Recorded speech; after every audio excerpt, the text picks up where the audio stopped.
What is up, everybody? I'm here today to talk to you about walking, and frankly I can't believe that everybody doesn't walk more, especially this time of year. I'm out walking quite a bit, once or twice a day. Always try to fit in as much as I can because I'm doing so much online and so much with laptops, and we try to do the same with our clients. But it is a problem at the moment because commutes have gone, walking between meetings have gone, general wandering around the office and picking up biscuits and cups of tea and stuff like that, that's all gone. And then we've got the weather on top of it too. So there's a few reasons why walking is a bit of a problem, but it is massively important and we need to keep moving.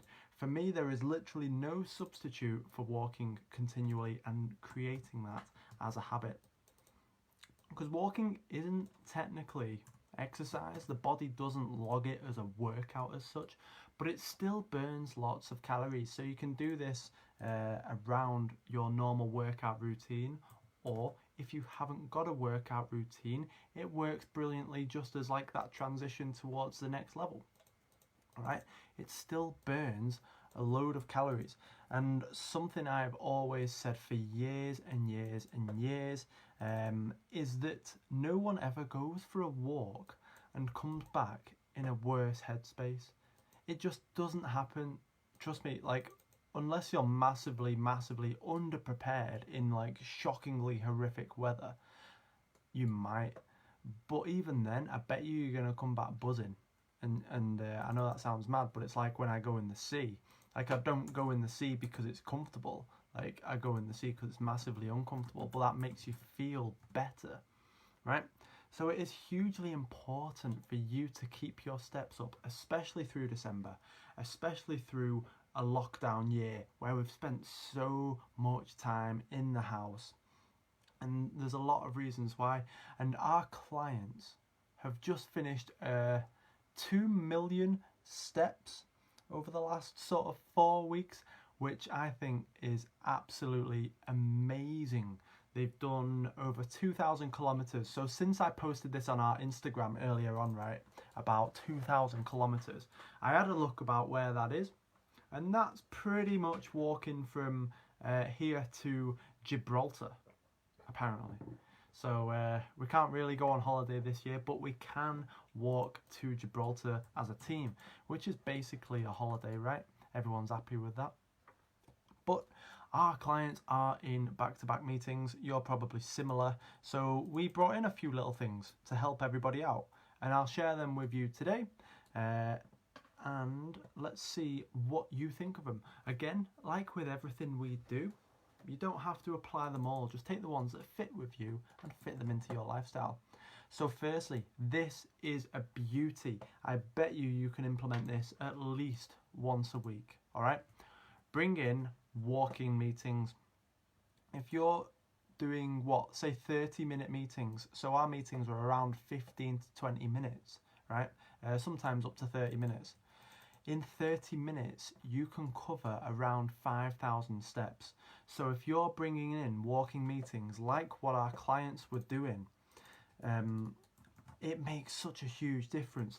We've gone from Zooming everyone for our client one-to-ones to making sure that they're out and about walking the whole time that we're talking to them. They're covering 5,000 steps on a meeting.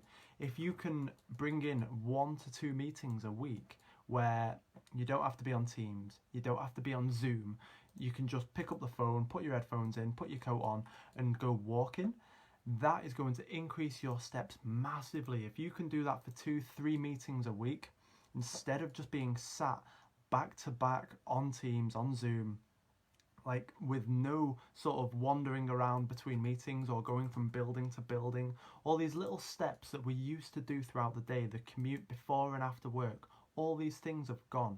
So we need to be more proactive. Walking meetings fixes that really, really well. Next, look at what fits your lifestyle. Okay, so if someone's doing like a 2-hour walk at 5 a.m. and you're like, well, I can't do that because I've got kids, or whatever the reason is, but you could fit like 3 10-minute walks in, or like a walk after work fits you better. Look at what fits your lifestyle and what benefits you the best, and then bring that in.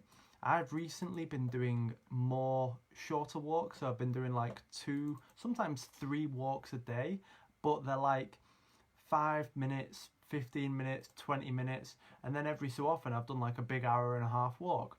But you've got to do what fits your day. If you've got a super busy day, getting out and about, getting 10 minutes fresh air is going to make you feel so much better than just sitting, honestly, back to back, non-stop meetings on your laptop 100% of the day.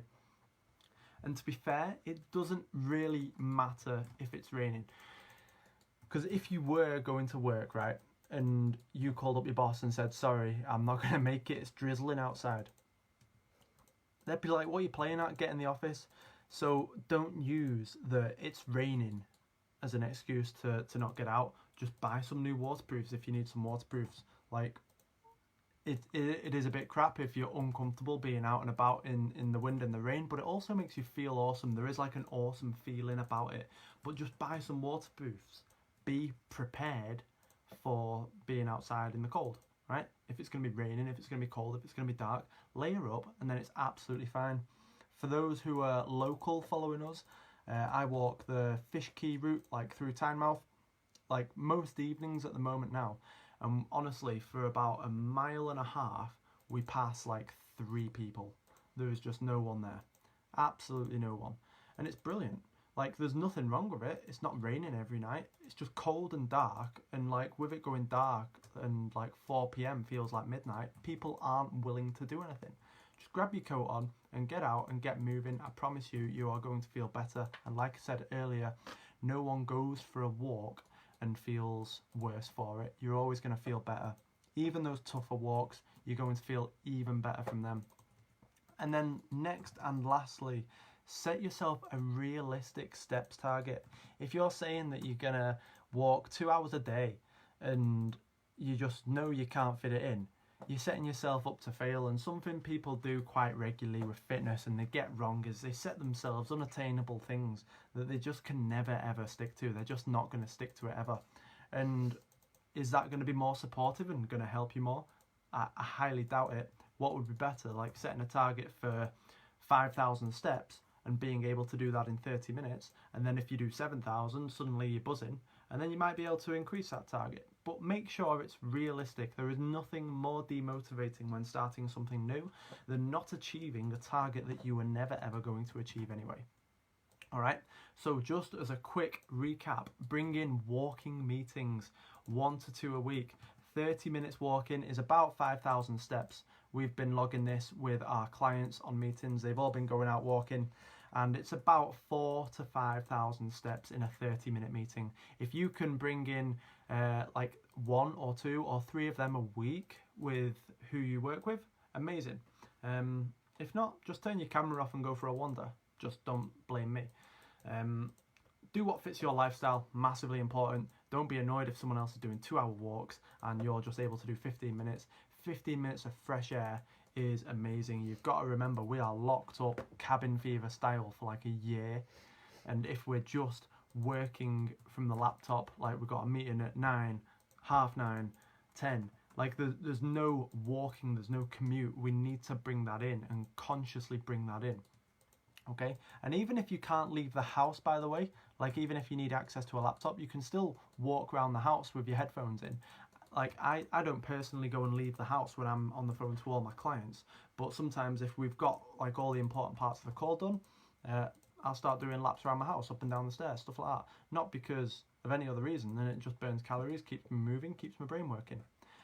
Don't be deterred by the weather and set a realistic target. So without me repeating myself over and over, I am going to leave that there, all right?